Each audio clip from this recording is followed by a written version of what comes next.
नमस्कार, times of Swaraj में आप सबों का स्वागत है और मैं हूं संतोष सिंह।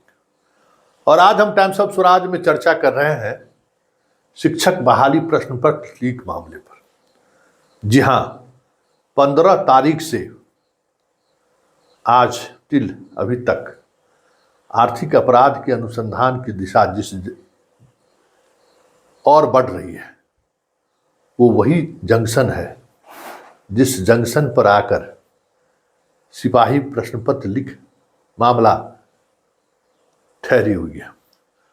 वो वही जंक्शन है जिस जंक्शन पर बीपीएससी प्रश्न पत्र लीक मामले में अनुसंधान आकर ठहर सी गई है थी, क्योंकि उससे आगे बढ़ने की ना तो इजाजत मिला, और अगर इजाजत मिलता तो ये तय था कि 2005 से लेकर अभी तक जितनी भी बहालियां हुई है बिहार में, वो सारे के सारे बहाली रद्द करने पड़ते। वो तो संभव ही नहीं है, कैसे रद्द करिएगा?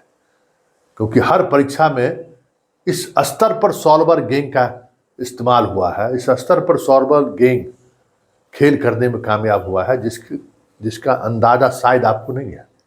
अभी एक बालक लगातार हमको मैसेज कर रहा था कि देखिए, कुछ चैनल चला रहा है कि टीआरई 2 में भी गड़बड़ी हुई है। सवाल है कि आज वक्त टीआरई 1 और टीआरई 2 में गड़बड़ी हुई है इसका नहीं है, क्योंकि ये फिर से एक बार दिशा भटकाने की कोशिश हो रही है कि छात्र और यहाँ के जो अभिभावक हैं उनके सामने फिर इस तरीके की चीजें सामने लाकर खड़ा कर दे कि बस उसी में उलझ कर रह जाए बिहार। बीपीएससी के इससे पहले जो 67वीं 66 और 67वीं में जो प्रश्न पत्र लीक हुआ था ना, उस मामले में एक डीएसपी की गिरफ्तारी हुई थी, एक वीडियो की सीओ था उसकी गिरफ्तारी हुई थी। आपको पता है वो किस बैच का था? और उसके रिश्तेदारों की जब कॉपी निकाली गई तो उसके कॉपी में भी फर्जरी था। मतलब 2 बैच और पीछे चले जाइए, 2 बैच पीछे तो ये था, उससे भी 2 बैच पीछे चले जाइए, तो आप अंदाजा कर लीजिए कि बीपीएससी में किस तरीके से डीएसपी, एसडीओ और डिप्टी कलेक्टर और वीडियो सीओ बन रहा है। समझ गए ना? वो अगर खुल जाए ना तो जमीन खिसक जाएगा पैर के नीचे। हर बार ये सवाल आकर वहीं आकर ठहर जाता है, क्योंकि हमको पता है कि वहां से आगे बढ़ने की ताकत आर्थिक अपराध इकाई में भी नहीं है और आर्थिक अपराध इकाई को इजाजत भी नहीं मिलेगी।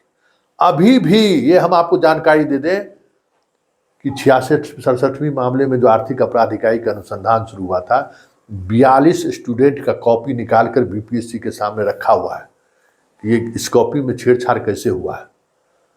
लेकिन आगे की कार्रवाई इसलिए नहीं हो पाई कि इजाजत नहीं मिला।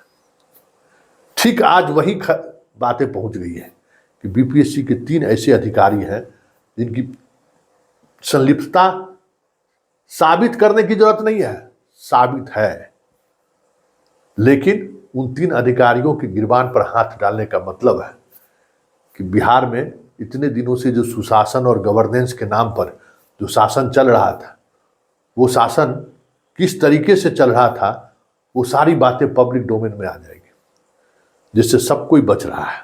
ये बात को समझिए, इस बात को समझिए। टीआरई 1 में भी वही हुआ, टीआरई 2 में भी वही हुआ, टीआरई 3 में तो आप लोगों ने देख लिया।